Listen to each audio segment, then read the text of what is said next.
श्लोक 67 पाठ 2 गीता का सार दूसरा पाठ। इंद्रियाणा हे चरता यन्मनोनुविधीयते तदस्य हरति प्रज्ञा वायुर्नावमिवांसि। क्योंकि जैसे जल में चलने वाली नाव को वायु हर लेती है, वैसे ही विषयों में विचरती हुई इंद्रियों में से मन जिस इंद्रिय के साथ रहता है वह एक ही इंद्रिय संयुक्त पुरुष की बुद्धि को हर लेती है।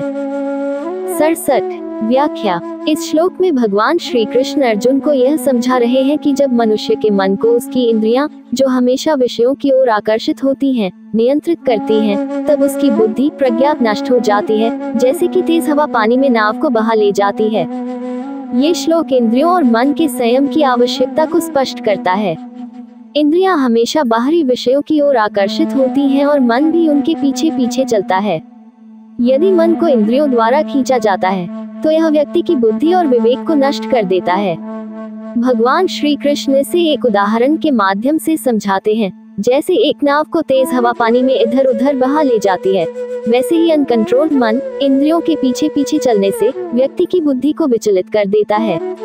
इसका सार यह है कि जब मनुष्य अपने मन को इंद्रियों के अधीन कर देता है तो उसकी प्रज्ञा, बुद्धि और विवेक नष्ट हो जाती है। एक व्यक्ति जिसकी बुद्धि और विवेक उसके नियंत्रण में नहीं है, वह सही निर्णय नहीं ले सकता और न ही वह आध्यात्मिक उन्नति कर सकता है। इसलिए इंद्रियों और मन पर नियंत्रण रखना अत्यंत आवश्यक है ताकि बुद्धि स्थिर और सही दिशा में चल सके। भगवान श्री कृष्ण यहाँ ये सिखाते हैं कि आत्मसंयम और इंद्रियों पर विजय प्राप्त करना ही व्यक्ति के जीवन में स्थायी शांति और सफलता का मार्ग है। श्लोक 68 पाठ 2 गीता का सार दूसरा पाठ। तस्मात् यस्य महाबाहो निगृहीतानि सर्वशः इंद्रियाणीन्द्रियार्थेभ्यस्तस्य प्रज्ञा प्रतिष्ठिता। इसलिए हे महाबाहो, जिस पुरुष की इंद्रियां इंद्रियों के विषयों में सब प्रकार निग्रह की हुई हैं, उसी की बुद्धि स्थिर है। 68 व्याख्या। इस श्लोक में भगवान श्री कृष्ण अर्जुन को यह समझा रहे हैं कि जिस व्यक्ति ने अपनी इंद्रियों को पूरी तरह से वश में कर लिया है, उसकी बुद्धि स्थिर और अचल होती है। यहाँ महाबाहो शब्द का प्रयोग अर्जुन के लिए किया गया है, जो उनके बल और वीरता को दर्शाता है। इंद्रियाणीन्द्रियार्थेभ्य का अर्थ है इंद्रियों के विषयों से।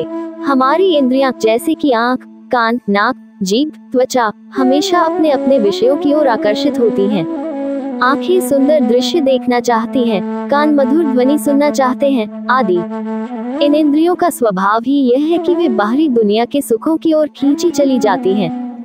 निगृहीतानि सर्वशः का अर्थ है पूरी तरह से संयमित।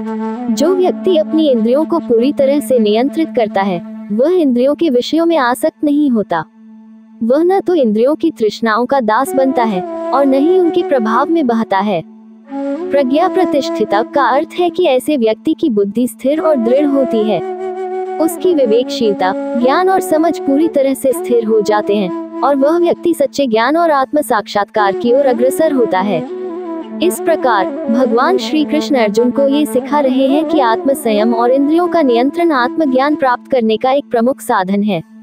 जब हमारी इंद्रियां शांत और संयमित होती हैं, तो हमारी बुद्धि भी स्थिर हो जाती है और हम जीवन के वास्तविक उद्देश्य को समझने में सक्षम होते हैं।